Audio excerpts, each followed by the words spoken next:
We're following breaking news developments in the deaths of actor Gene Hackman and his wife, with investigators now calling those deaths suspicious. Hollywood has lost a true legend. Gene Hackman, a powerhouse performer whose presence on screen was nothing short of mesmerizing, has passed away at the age of 95. From the gritty determination of the French Connection to the ruthless charm of Lex Luthor in Superman, his career spanned decades, leaving an unforgettable mark on cinema.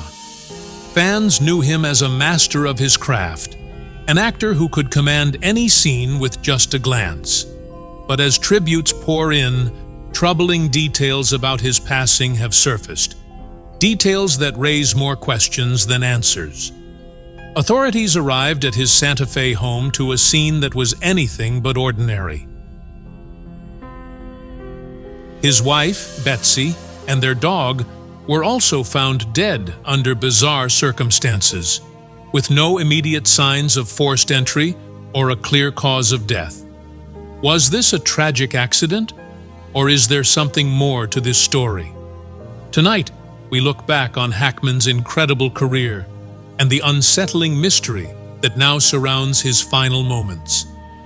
Gene Hackman's journey to Hollywood greatness began far from the glitz and glamour of the silver screen. Born in 1930 in San Bernardino, California, and raised in Illinois, his early life was marked by a restless drive to carve his own path. At just 16, he enlisted in the Marine Corps, an experience that instilled in him the discipline and resilience that would later define his acting career. After his service, he found himself drawn to storytelling, enrolling in the Pasadena Playhouse, where he honed his craft. But success didn't come easy. He struggled for years, taking on small roles, scraping by, and facing constant rejection. Many doubted his potential, dismissing him as too ordinary, too unconventional. But Hackman's determination never wavered. Then came Bonnie and Clyde in 1967, a game-changing moment. Playing Buck Barrow, he captured the perfect balance of charm and volatility, delivering a performance that caught Hollywood's attention.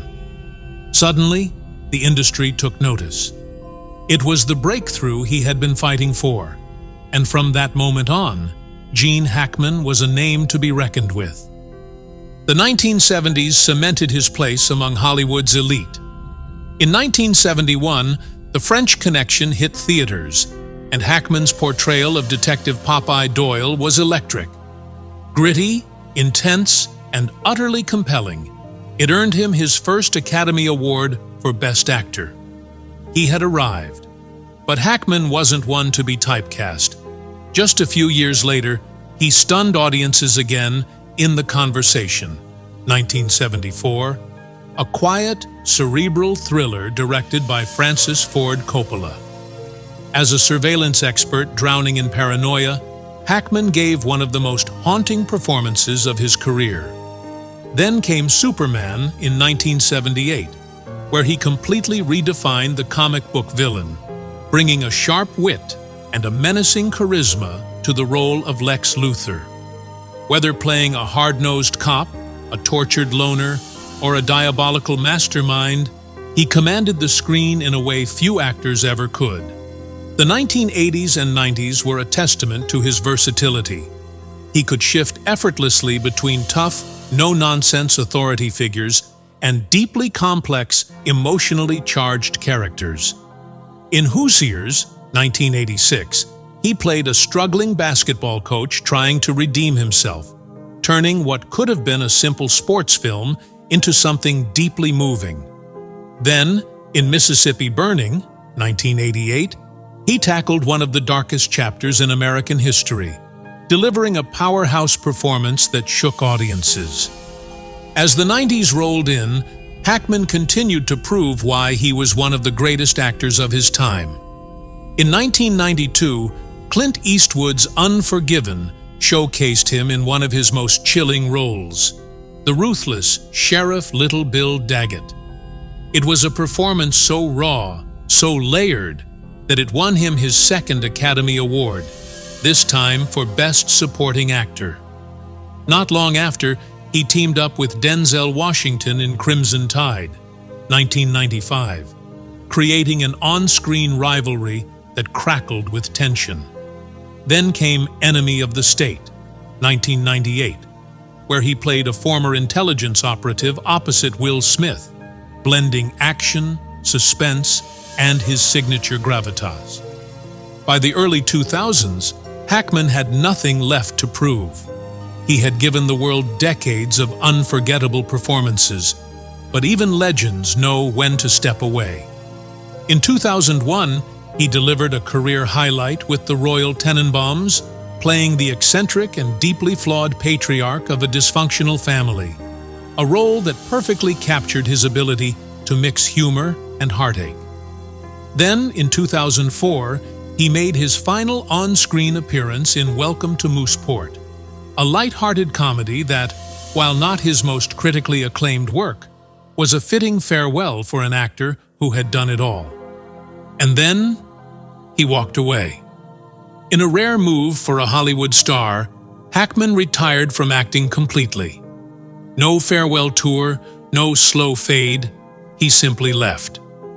He settled into a quiet life in New Mexico, focusing on writing novels and staying far from the spotlight. While fans hoped for one last return, he never looked back. His legacy was already written, sealed in the films that shaped generations of moviegoers. For decades, Gene Hackman was a force unlike any other, an actor who could disappear into any role and bring an unparalleled authenticity to every performance.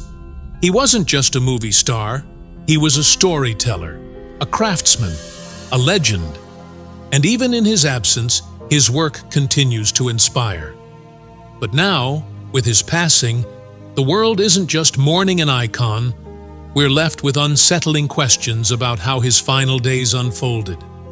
The details are strange, the circumstances puzzling. And as more information emerges, the mystery only deepens. The news of Gene Hackman's passing initially appeared straightforward. An elderly Hollywood legend who lived a long, fulfilled life had simply passed away. But as details started emerging, the story took a dark and unsettling turn. It wasn't just Gene who had died. His wife, Betsy, and one of their dogs were also found dead inside their Santa Fe home. Suddenly, the narrative shifted from a peaceful passing to something far more mysterious. Speculation ran wild.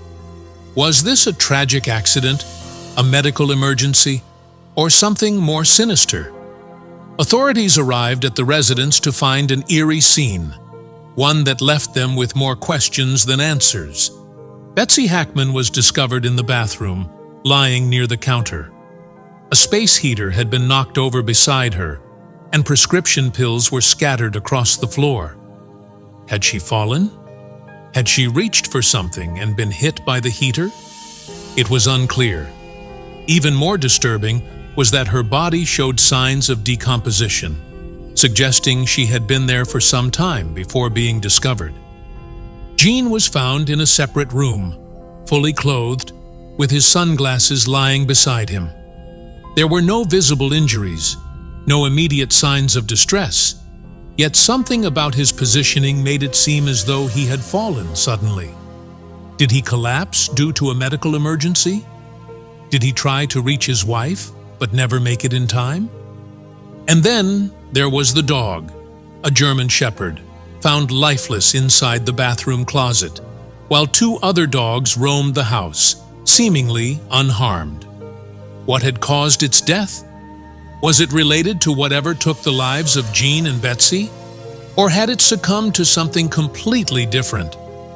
Investigators noted another chilling detail. The front door was left ajar. There were no signs of forced entry, no shattered windows, no broken locks. But why was the door open? Had someone entered, or had someone left? With so many bizarre elements at play, theories began circulating. One of the first possibilities to be ruled out was carbon monoxide poisoning. Fire department officials conducted extensive tests, but there were no signs of a leak anywhere in the house. If not gas exposure, then what? Could this have been a medical tragedy? A devastating sequence of events where one person suffered a sudden health emergency and the other collapsed in response? Gene was 95 years old, his wife much younger at 64, but both were aging. Could he have witnessed Betsy's accident and, in his panic, succumbed to a heart attack or stroke? Another theory suggested an accidental overdose. The presence of scattered pills raised suspicions. Had Betsy taken too much medication? Had the dog ingested something toxic? Had Gene also taken something unknowingly? Toxicology reports were ordered, but the results had yet to be released. Then there was the most disturbing possibility. Was foul play involved?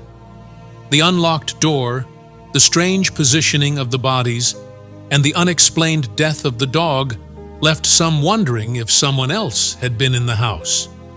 No evidence of a struggle had been found, but could something more nefarious have occurred?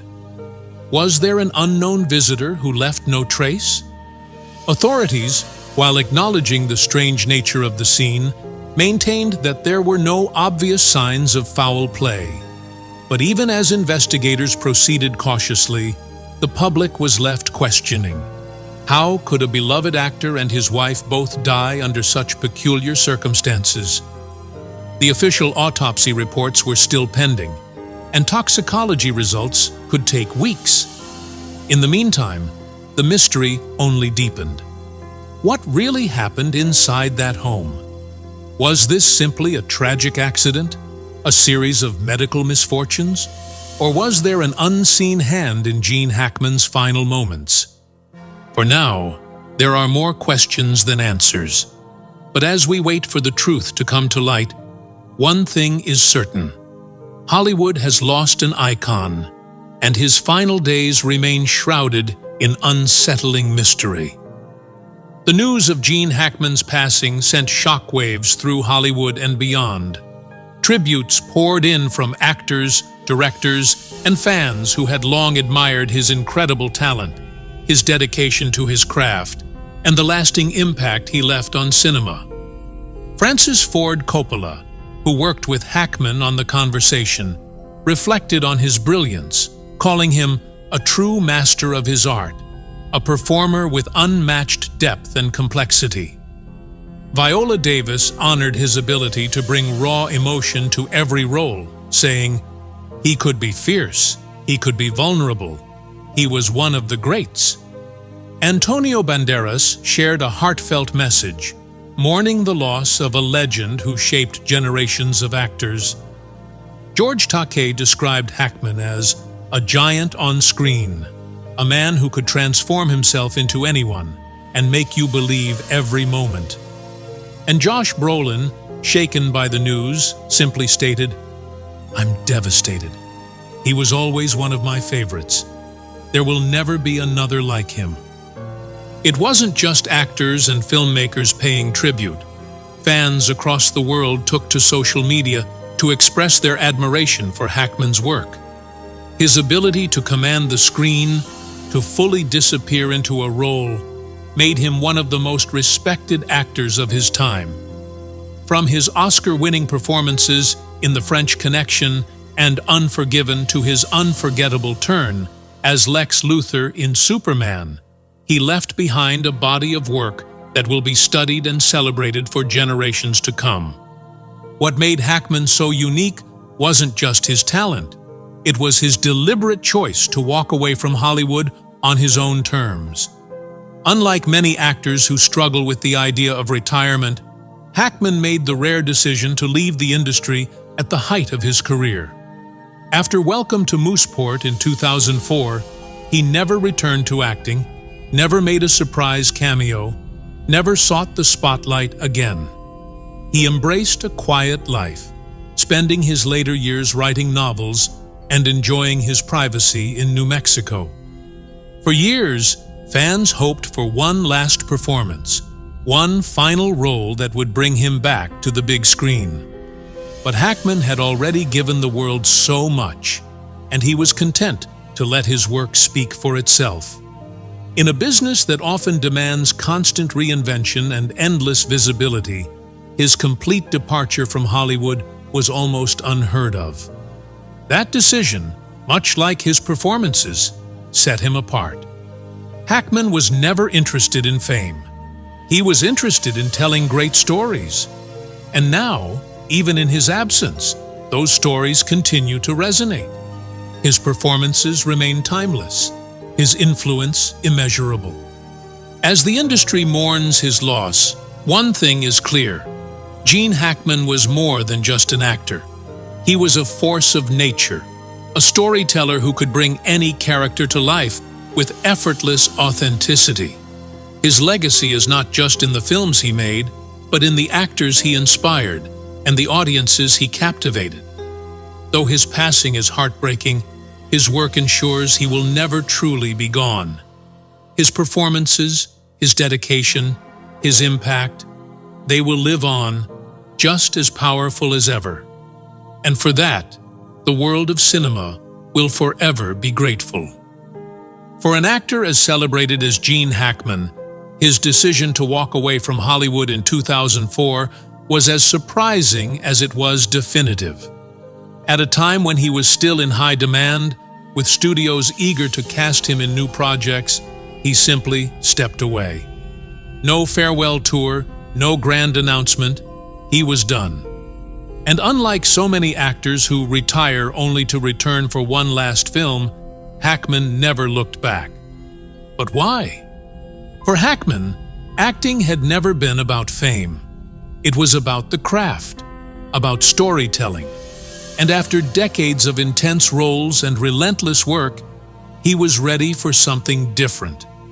He turned his focus to writing, pouring his creative energy into novels instead of scripts. He embraced the quiet life, something few Hollywood legends ever truly achieve. He retreated to Santa Fe, New Mexico, far from the lights and cameras that had followed him for decades. In that vast open landscape, he found peace. No red carpets, no press junkets, just a life lived on his own terms. He spent his days writing, cycling, and enjoying the simple pleasures that Hollywood had never afforded him. Despite his reclusive nature, those who knew him said he was still sharp, still engaged with the world, even as he aged. While he battled the natural toll of time, he remained mentally active, still reading, still writing, still thinking deeply about the world. But public appearances? Those became almost non-existent. He was rarely seen, and when he was, it was only in passing. A quick photo snapped by a fan, a brief sighting at a local shop. He had completely removed himself from the industry that had defined his life, a feat that few actors of his caliber ever manage. But for Hackman, there was no nostalgia for the limelight, no need to relive past glory. He had given the world his best performances, and that was enough. In the years leading up to his death, rumors swirled about his health. Some speculated he was frail. Others insisted he was doing well.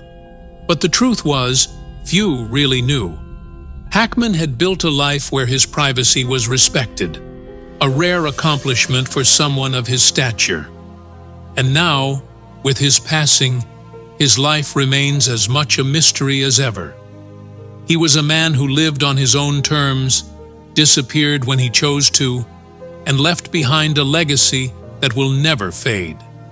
Even in death, Gene Hackman remains an enigma, an actor who gave the world everything on screen, but kept the rest of himself hidden away. The questions surrounding Gene Hackman's death remain unsettling. Despite the official reports suggesting no foul play, certain details just don't add up. Why were all three victims, Hackman, his wife Betsy, and their dog, found in separate locations within the home? If this was simply a medical emergency or an accident, how did they all end up in different rooms? Then there's the open front door. No signs of forced entry, no indication of a struggle. Yet the door was left ajar. Was it left open by someone inside in a desperate attempt for help? Or had someone else been there, leaving without a trace? And what about the timeline? Authorities believe the bodies had been there for up to 2 weeks before being discovered. How did no one notice? No family members, no neighbors, no friends checking in? A man of Hackman's stature, even in retirement, would still have people reaching out. So why did it take so long for someone to realize something was wrong? The toxicology reports may hold the answers. Were there medications involved? Did Betsy suffer from a health issue that led to her collapse? Was Jean's death triggered by shock, stress, or something more sinister? Until those reports are released, speculation will continue. But despite the tragedy surrounding his final moments, Gene Hackman's legacy cannot be overshadowed. He was one of the most gifted actors of all time, a performer who brought raw intensity and depth to every role he played. From the relentless determination of Popeye Doyle in The French Connection to the quiet menace of Sheriff Little Bill in Unforgiven, Hackman gave us some of the most unforgettable performances in cinema history. And of course, who could forget his portrayal of Lex Luthor in Superman?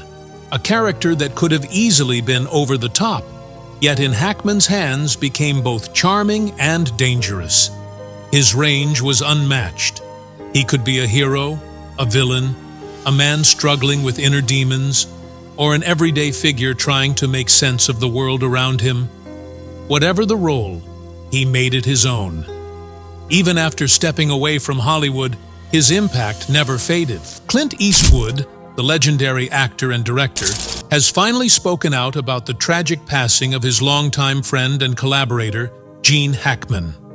The two icons shared decades of history in Hollywood, and Eastwood's words serve as both a tribute and a reflection on their unforgettable experiences together. Clint Eastwood and Gene Hackman were two towering figures in Hollywood, their careers running side by side for decades. Though they carved their own paths, their journeys were intertwined in ways that shaped not only their individual legacies, but the entire film industry. They weren't just actors, they were forces of nature, men who redefined what it meant to be a leading man. Their presence on screen was magnetic, gritty, raw, and utterly compelling. Eastwood, with his quiet intensity and signature squint, became the embodiment of the American tough guy.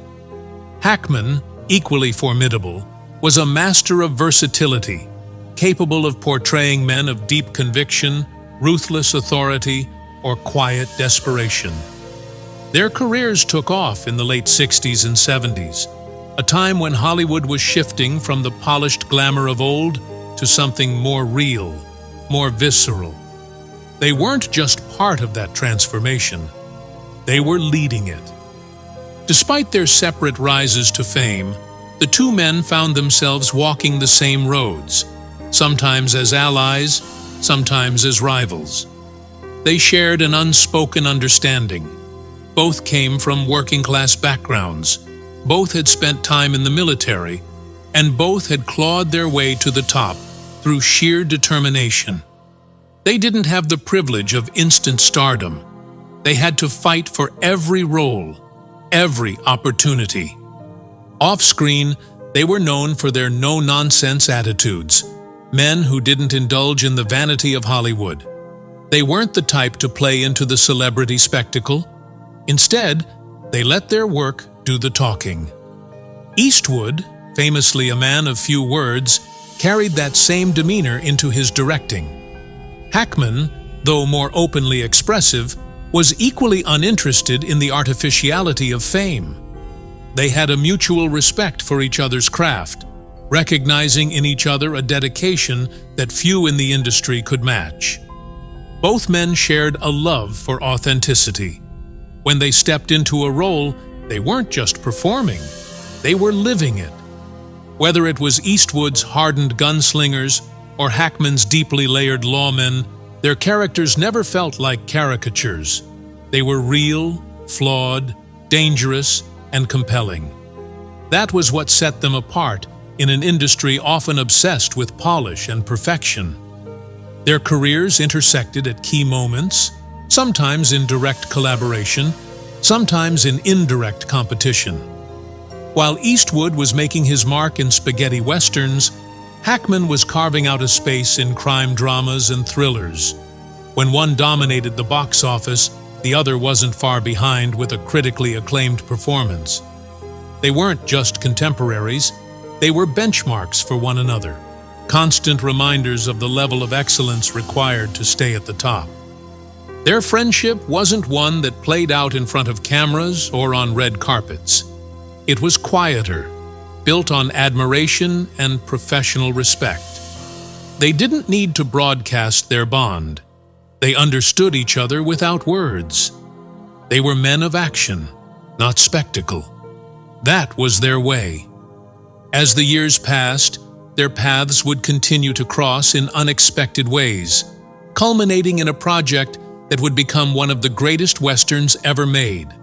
A film that would bring their careers full circle, cementing their legacies not just as icons, but as storytellers who shaped the very foundation of modern cinema. Clint Eastwood and Gene Hackman first crossed paths in the heart of Hollywood's golden era. Two men who had risen from humble beginnings to stand among the greats. Neither had the luxury of an easy start. Both had spent years grinding through small roles, struggling to break into an industry that didn't hand out success lightly. But when they met, there was an instant recognition, a quiet acknowledgement that they were cut from the same cloth. Eastwood had carved out his place through the tough, sun-scorched landscapes of spaghetti westerns, perfecting the role of the silent, deadly gunslinger. He became the man with no name, an icon of cold-blooded efficiency. Meanwhile, Hackman was making his mark in character-driven dramas, where his performances brought depth, humanity, and often an edge of raw intensity. They were traveling different roads, but both were redefining what it meant to be a leading man in a changing Hollywood. Despite their differences in style and genre, their approach to acting was eerily similar. Both had a workmanlike mentality, treating their craft with the same discipline they'd developed during their time in the military. Eastwood had served in the Army, Hackman in the Marine Corps. Two branches, two paths, but the same foundation of discipline and resilience. That military background wasn't just a footnote in their lives. It shaped how they moved through the world, how they approached every role with focus and precision. Hollywood was undergoing a transformation. The old, clean-cut heroes of the silver screen were fading, making room for something more complex, more flawed, more real. Eastwood and Hackman were at the forefront of that shift. They weren't the polished, untouchable idols of the past. They were men who carried grit in their performances, who brought a lived-in authenticity that resonated with audiences. Their characters had shades of gray, men who could be heroes in one moment and villains in the next. There was a quiet respect between them from the very beginning. Neither was the type to engage in Hollywood's superficial pleasantries, and neither was interested in the endless politics of the industry. They simply admired each other's work. Eastwood saw in Hackman an actor who could disappear into any role, who could make even the smallest moments feel electric. Hackman, in turn, recognized Eastwood's ability to say more with a look than most actors could with an entire monologue. They moved in the same circles, crossed paths at industry events, and occasionally found themselves auditioning for the same roles. There was never open rivalry. If anything, it was an unspoken challenge to keep pushing themselves, to never settle for anything less than excellence. They knew that audiences could see through the artificial, and neither man had any interest in delivering anything but the real thing. As the years went on, their respect only deepened. Even though they weren't always on the same projects, they watched each other's careers unfold with admiration. They knew that, sooner or later, their paths would cross in a way that would leave an undeniable mark on film history. And when it finally happened, it would be more than just another film. It would be a moment where two legends came together to create something unforgettable. 1992 marked a defining moment in Clint Eastwood and Gene Hackman's shared history. Unforgiven wasn't just another Western, it was a deconstruction of everything the genre had built over decades. It was a film about violence, morality, and the inevitable reckoning that comes for every man. And at the center of it were two titans of the screen, playing characters destined for a final bloody collision. Eastwood, both behind and in front of the camera, had one man in mind for the role of Sheriff Little Bill Daggett, Gene Hackman. There was no second choice. Hackman was the only actor Eastwood believed could bring the character to life with the weight and complexity it needed. He knew Hackman had the presence, the quiet menace, and the depth to make Unforgiven more than just a shootout between good and evil. In this world, there were no true heroes, no clear-cut villains, only men trying to survive the choices they'd made. When Hackman first read the script, he hesitated. The film was violent, brutally so, and he wasn't sure he wanted to be a part of something that seemed to glorify that world. But Eastwood saw Unforgiven differently. He explained that this wasn't a story about fearless gunfighters or noble sheriffs. It was a story about the weight of violence, about men who had spent their lives killing and could no longer outrun their pasts. Hackman understood, and he signed on, knowing that this role would be something special. On set, there was an unspoken understanding between them. They had worked with some of the best actors in the business, but this film was different. It was raw, stripped down, the kind of story that required absolute trust between director and cast. Eastwood and Hackman had that trust. They didn't need long discussions about motivation or character arcs. They simply knew. Their dynamic on screen was electric. Eastwood's William Money was a man who had tried to bury his past, to leave behind the killing that had defined him. Hackman's Little Bill was a lawman who believed he was the only thing standing between order and chaos. But he wasn't the noble sheriff of old westerns. He was cruel, violent, and utterly convinced that his way was the only way. Every moment they shared on screen crackled with tension, a slow-burning confrontation that felt inevitable from the start. What made Hackman's performance so unforgettable was the humanity he brought to Little Bill. He wasn't a mindless villain. He had a sense of humor, a code he believed in, and a genuine desire to keep his town safe. But in doing so, he became just as brutal as the outlaws he fought against. That was Hackman's brilliance. He could make you despise a character and yet understand them at the same time. Eastwood watched Hackman work with admiration. He had always known he was one of the best, but Unforgiven cemented it. Hackman delivered a performance so layered, so powerful, that it earned him an Academy Award for Best Supporting Actor. It was a moment of recognition, not just for one great performance, but for an entire career of excellence. For Eastwood, Unforgiven was personal.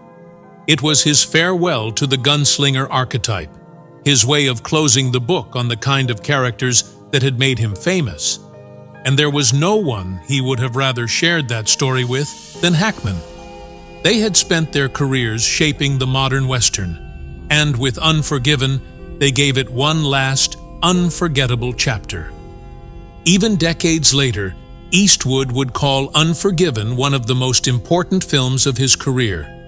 And when he spoke about it, he never failed to mention Hackman, because for all the grit, all the bloodshed, and all the cinematic history they made together, the heart of Unforgiven was their shared understanding of what made a story truly great. Real, flawed, unforgettable characters, played by men who understood them better than anyone else ever could.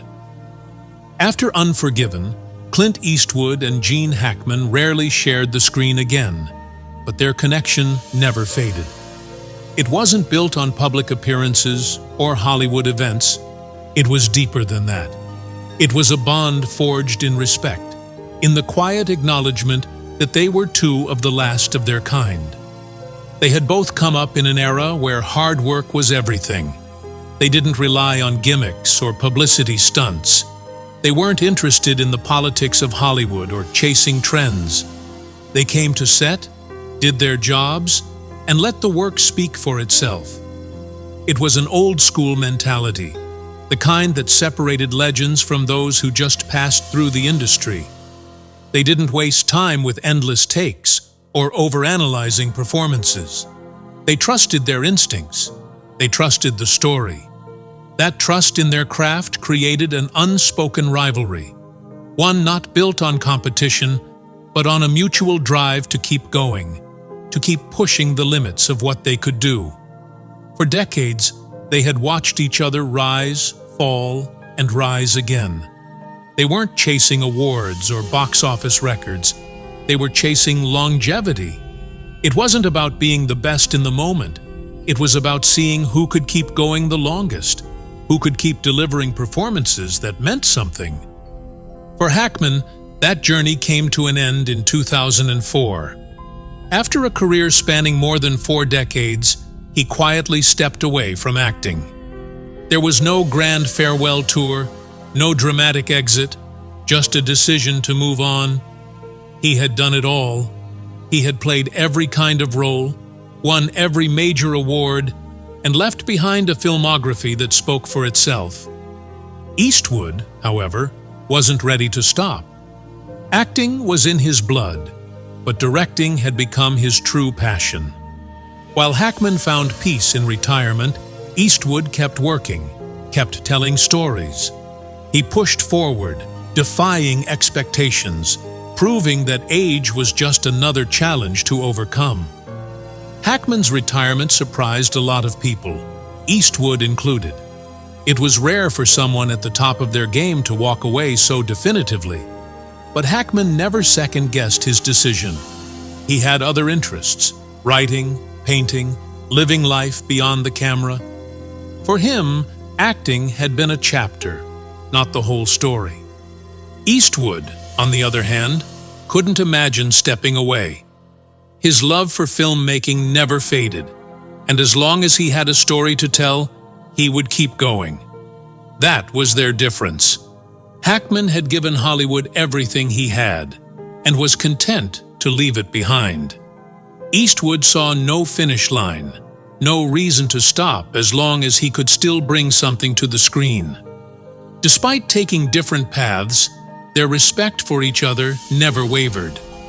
They remained two sides of the same coin.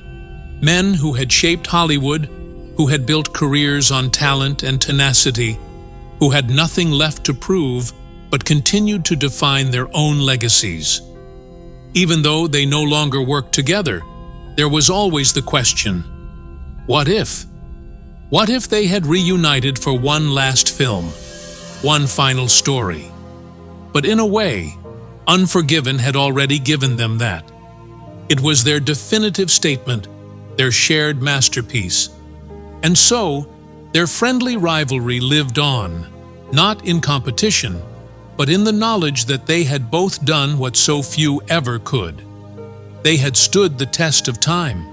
They had never compromised. They had left behind bodies of work that would outlive them both. Clint Eastwood has always been a man of few words, but when the news of Gene Hackman's passing reached him, those who knew him could see the weight of it in his eyes. It wasn't just the loss of a fellow actor, it was the loss of one of the last remaining giants of his era. The two had come up together, shaped the industry together, and now one of them was gone. In a rare public statement, Eastwood didn't hold back his admiration. He called Hackman one of the best to ever do it, a man whose presence on screen was never just about playing a role. It was about elevating everything around him. Every film, every scene, every line felt sharper, more alive when Hackman was in it. He didn't just act, he transformed.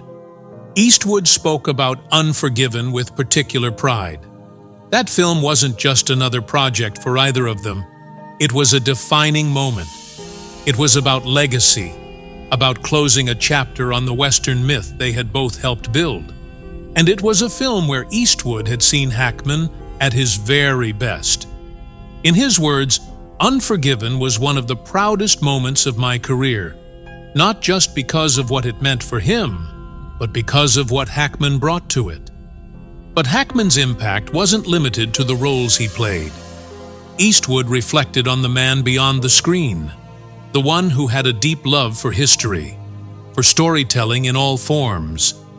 After stepping away from acting, Hackman turned to writing, crafting novels with the same depth and attention to detail that made him such a compelling actor. He was a quiet force in Hollywood, never chasing the spotlight, never indulging in the excesses of fame. He did the work, and then he walked away on his own terms. That, Eastwood said, was something he always respected. Their last conversations had been reflective. Two men who had seen it all looking back at the industry they had helped shape.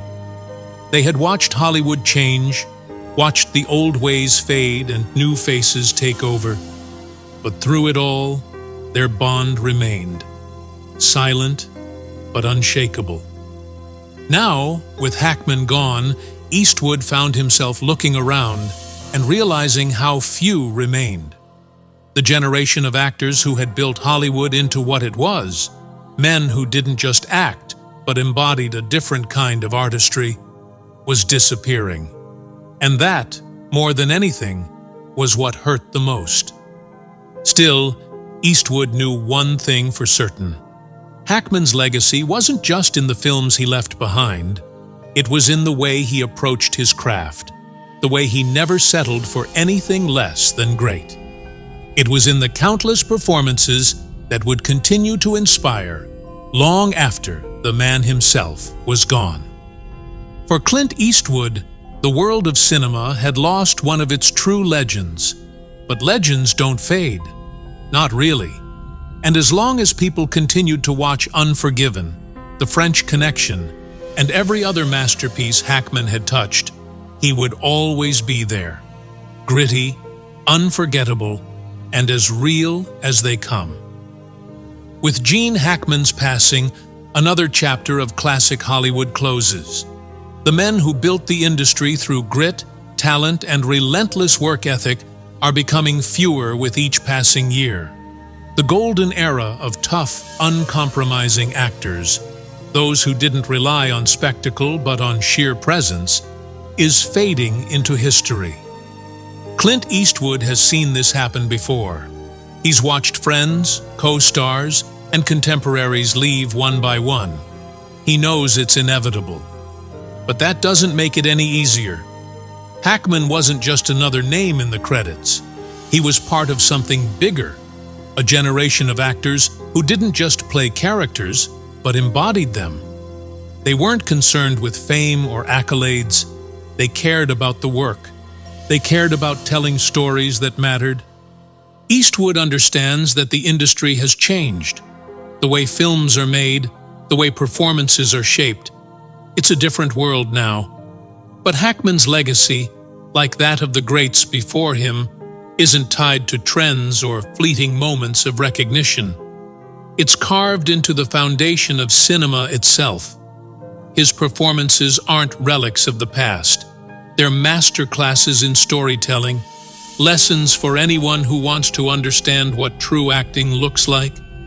Even now, Eastwood can still hear Hackman's voice, still picture him on set, delivering lines with that unmistakable conviction. He thinks back to Unforgiven, to the weight of that story, to the final words exchanged between their characters. And he knows there's no better way to sum it all up than with one simple line. "We all got it coming, kid." It's a reminder that time waits for no one, that every legend, every story, every life eventually reaches its final page. But Hackman's work, his influence, his impact, won't disappear. As long as people keep watching, keep learning from what he left behind, he'll never truly be gone. For Clint Eastwood, it's not just the loss of a friend or a co-star, it's the closing of a book that took decades to write. A book filled with performances that defined a generation, with films that shaped the very language of cinema. And now, all that remains is the legacy, the work, the moments frozen on screen, reminding the world of the kind of actor, the kind of storyteller, the kind of man that Gene Hackman was. And that will last forever. Clint Eastwood's tribute to Gene Hackman isn't just a goodbye. It's a reflection on an era that's slipping away. A time when actors weren't just entertainers, but craftsmen who shaped the very foundation of cinema. They didn't rely on technology, franchises, or spectacle to leave their mark. They built their legacies through talent, discipline, and a relentless dedication to the art of storytelling. Hackman was one of the last of that breed, an actor who didn't just play a role, but became it, who never sought the spotlight, but commanded it effortlessly. His performances weren't designed to impress, they were built to last. Every character he played, every scene he delivered, carried a depth and authenticity that made his work timeless. Now, with his passing, Eastwood is left looking back at a Hollywood that barely resembles the one they helped build. The industry moves forward, as it always does, but some things can't be replaced. Legends like Hackman don't just disappear, they leave behind stories, performances, and lessons that will inspire for generations. Hackman may be gone, but his presence remains. It's in the films that continue to be studied, in the performances that actors still aspire to, in the quiet, powerful moments that defined his career. And as long as there are people who care about great storytelling, his work will never fade. A name synonymous with some of the greatest performances in cinematic history.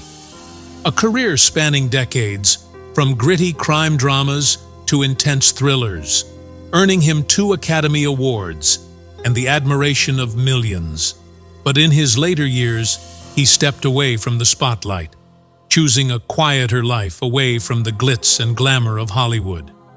No red carpets, no flashing cameras, just a peaceful existence with his wife, Betsy, in their secluded home. But that peace was shattered with a chilling discovery. A call to 911, a panicked voice, and a scene straight out of a mystery novel. Gene Hackman and his wife were found dead under circumstances that raised more questions than answers. Not just them, but one of their beloved dogs was also found lifeless. A home that should have been a place of rest and comfort, now a crime scene. Or was it? The initial speculation was carbon monoxide poisoning, an all-too-common silent killer, especially in the winter months. It seemed like the logical answer. No signs of forced entry, no immediate evidence of foul play. But as investigators dug deeper, that theory crumbled. No leaks, no gas-related issues.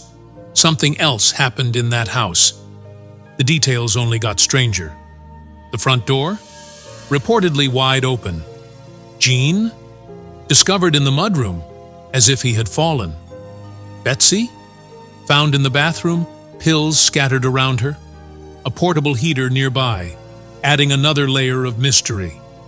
And then there was the dog, locked in a closet in a kennel, also dead. What happened in those final moments? Was this a tragic accident, a medical emergency, or something far more sinister? This wasn't just another Hollywood tragedy. It was a puzzle, a story with missing pieces. And the biggest question remains: what really happened to Gene Hackman and his wife in their final days? It started with a routine check, nothing out of the ordinary. A caretaker, responsible for overseeing the property, arrived at the Hackman residence. But what should have been a simple visit turned into something far more unsettling. As he approached the house, something felt off. The front door, wide open, no signs of life, no movement, just an eerie silence. What he saw next made him immediately reach for his phone. A 911 call that would kickstart an investigation filled with contradictions and unanswered questions. He reported finding a person inside the house, then quickly corrected himself, saying he found one deceased. It was a strange slip. Was he unsure of what he saw? Did he initially believe one of them was still alive? Or was it something else? In the call, he repeatedly emphasized that he hadn't gone inside. He said the house was locked, but that didn't align with reports that the front door was wide open. If he never stepped inside, how did he know there were two bodies in separate rooms? He claimed to have seen Betsy from a window, lying on the floor, unresponsive. But Gene? He was found in the mudroom, an entirely different location. How did the caretaker know he was there? Did someone else enter before him? Or was he withholding information? The operator pressed for details. Were they breathing? Were they awake? The caretaker didn't know. He avoided specifics, repeating that he just needed someone to get there fast. He sounded shaken, but also scattered, as if struggling to describe the scene. At one point, he said they appeared to be awake or alert, before immediately contradicting himself, insisting they were not. Was he panicked, or was there something more to his hesitation? And then there was the timeline. Authorities would later determine that Gene and Betsy had likely been dead for up to 2 weeks before they were discovered. Their bodies had already begun mummification, an eerie detail that raised even more questions. How had no one noticed? No family? No close friends? No one checking in? They had an estimated $80 million in assets, yet their home sat untouched, their fate unknown until that single phone call. The details of their deaths painted a disturbing picture. Gene, a once towering figure of strength, was found collapsed in the mudroom, as if he had fallen and couldn't get back up. Betsy, in the bathroom, surrounded by pills. A portable heater near her. Was it significant, or just a coincidence? And then, the most bizarre detail. The dog. One of their 3 dogs, dead inside a kennel, locked in a closet in the same bathroom where Betsy lay. What were the chances that both the dog and its owner died in the same room? Did the dog ingest pills, or was it locked away for another reason? With carbon monoxide poisoning ruled out, investigators were left with a puzzle. If it wasn't an accident, then what was it? A double tragedy? A case of neglect? Or something more sinister? The caretaker's call, the contradictions, the unsettling condition of the bodies, it all suggested that there was more to this story than met the eye. Was Gene suffering from a medical emergency, collapsing where he stood, unable to call for help? Did Betsy, overwhelmed with grief, take her own life in a haze of pills? Or did something else happen in that house? Something that no one is willing to talk about? As the pieces of this strange case slowly come together, one thing is certain. The mystery of Gene Hackman and his wife's final days is far from solved. When the news first broke, one theory dominated the conversation: carbon monoxide poisoning. It seemed like the simplest, most logical explanation. A silent killer, odorless and invisible, claiming the lives of an elderly couple and their dog in the privacy of their home. It had happened before to countless others. Entire families had been wiped out by undetected leaks, their deaths eerily peaceful, with no struggle, no signs of distress. At first glance, the Hackman case fit that pattern perfectly.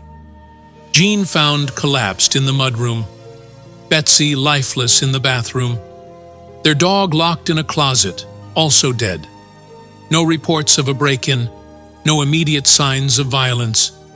The pieces seemed to fall into place. A tragic accident, a faulty heater, a gas leak, or some unseen issue that had filled the home with poison over time. Perhaps they had gone to sleep, never realizing they were breathing in their own demise. But then, investigators arrived. The fire department conducted a thorough sweep of the house, using specialized equipment to detect even the slightest traces of carbon monoxide. They checked the vents, the heating system, the appliances, every possible source that could have been responsible. The results? Nothing. No leak, no buildup of gas, no explanation. The gas company followed up with their own investigation, ensuring no missed details. Again, nothing. No malfunctioning equipment, no blocked vents, no faulty heaters. Whatever killed Jean and Betsy, it wasn't carbon monoxide. With that theory completely ruled out, the case took an even stranger turn. If it wasn't poisoning, then what was it? A sudden medical emergency? A double tragedy that just happened to occur within the same time frame? Or something more deliberate? The discovery of pills in the bathroom next to Betsy raised new questions. Had she taken them intentionally? Or was it an accident? If Jean had suffered a fatal fall, why hadn't he called for help? Why had no one heard anything? And then there was the dog. Its death seemingly unrelated to anything carbon monoxide could cause. If the dog had simply passed out from fumes, why was it locked inside a closet? Had someone placed it there? And if so, why? With the carbon monoxide theory dismantled, the search for answers only grew more intense. The investigators weren't just dealing with an unexpected death, they were dealing with a mystery.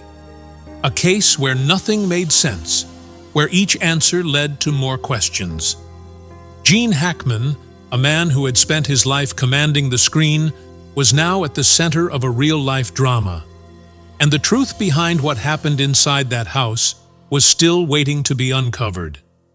Theories about what happened inside the Hackman home continue to swirl, each one offering a possible explanation, but none providing a definitive answer.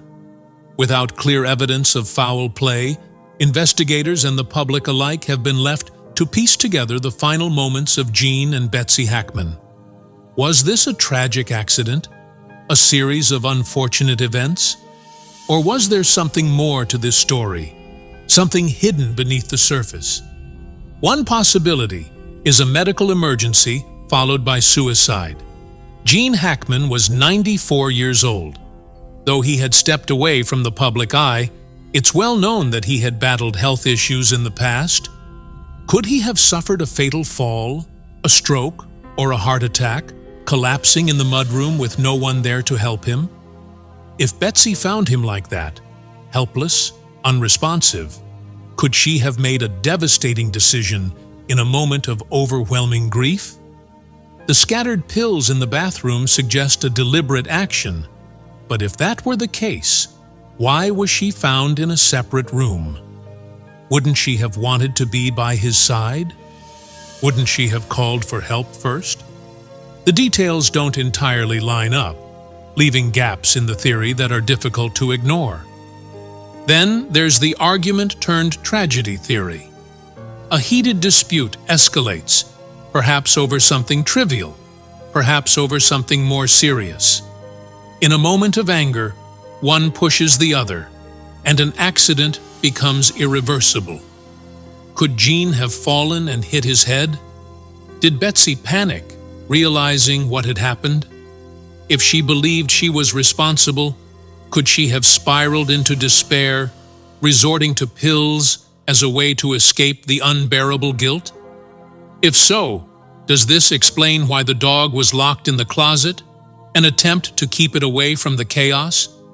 Did it ingest the pills, becoming another tragic victim in an already devastating situation? But then there's a much darker possibility: neglect or foul play. The timeline alone raises suspicion. How could a couple of their wealth and status remain undiscovered for nearly 2 weeks? Where was their staff, their friends, their family? An estate worth an estimated $80 million. Was someone waiting in the shadows, anticipating their deaths? And if so, could that person have had a hand in what happened? The bodies were reportedly found in different rooms, yet the caretaker who called 911 seemed to know both were dead without stepping inside. Could someone have tampered with the scene before authorities arrived? Were there details being withheld? Finally, there's the accidental overdose and unattended death theory. Betsy may have taken too many pills, intentionally or not, and lost consciousness.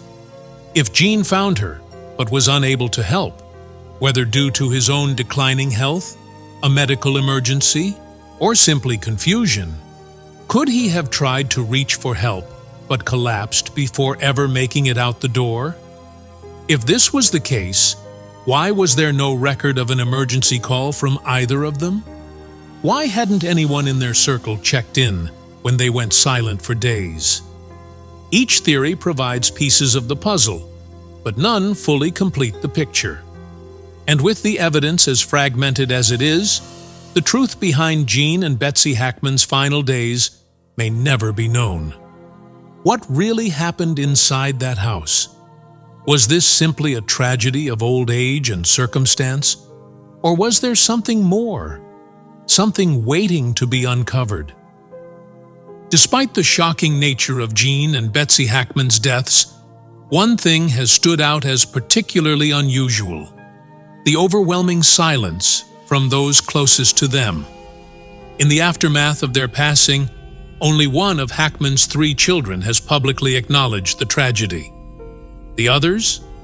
No statements, no visible grief shared with the public, no urgent calls for answers. It raises a difficult question. Was there distance between Gene and his family? Had time and circumstances created an emotional separation long before his physical departure?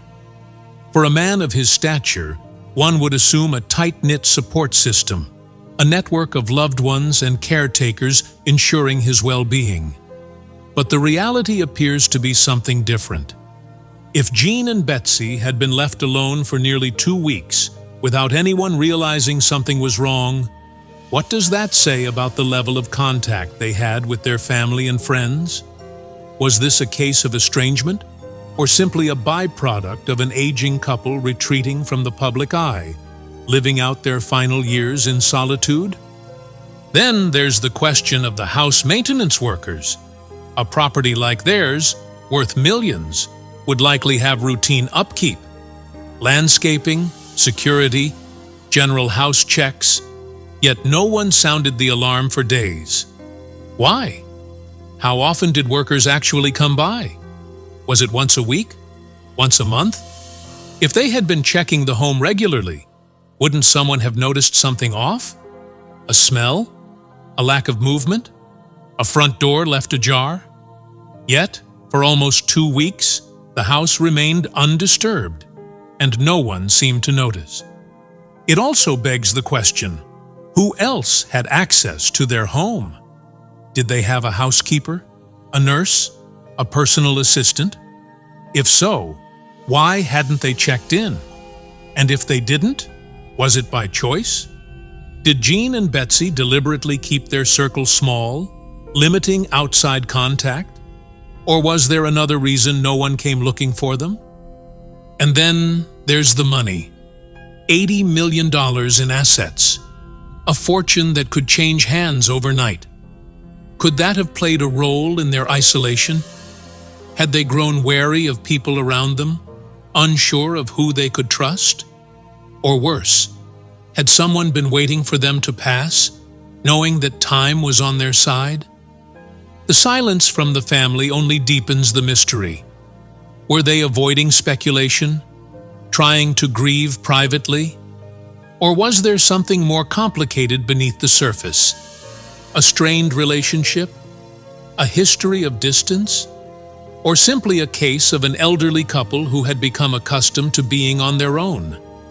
As the days pass, more details may come to light, but for now, the lack of answers only adds to the sense of unease. How does a Hollywood legend, a man once larger than life, slip away so quietly, so unnoticed? And why does it seem like no one close to him was paying attention until it was too late? The deaths of Jean and Betsy Hackman leave behind more questions than answers. What was initially assumed to be a tragic case of carbon monoxide poisoning was quickly ruled out, forcing investigators to look deeper. The circumstances of their final moments don't quite fit together.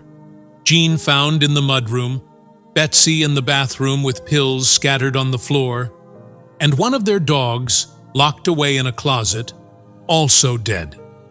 The house, untouched for nearly 2 weeks, the front door left open, and a 911 call that raised more suspicions than it answered. Theories have emerged, each offering a potential explanation, but none tying everything together seamlessly. Did Jean suffer a fatal medical episode, leaving Betsy devastated enough to take her own life? Did an argument spiral into an irreversible tragedy? Was this a case of neglect, with no one around to intervene before it was too late? Or is there a missing piece, something we have yet to uncover? Someone else involved? A motive hidden in the background? Then, there's the silence from those closest to them. Only one of Hackman's children has spoken out, while the rest remain quiet. No urgent calls for justice, no push for a deeper investigation. Were they distant from their father in life? Or are they staying silent for another reason? Why were house maintenance workers not checking in more frequently? How does a couple worth millions become so isolated that their deaths go unnoticed for weeks? With so many loose ends, it's impossible to say for certain what happened inside that house. What we do know is that something doesn't feel right. There are too many inconsistencies, too many gaps in the timeline. Maybe time will reveal the truth, or maybe it will remain one of Hollywood's strangest unsolved mysteries. What do you think happened? Was this simply a tragic accident, or is there more to the story? Drop your theories in the comments, and let's discuss. And if any new developments surface, we'll be here to break them down, piece by piece, until we get to the bottom of what really happened to Jean and Betsy Hackman.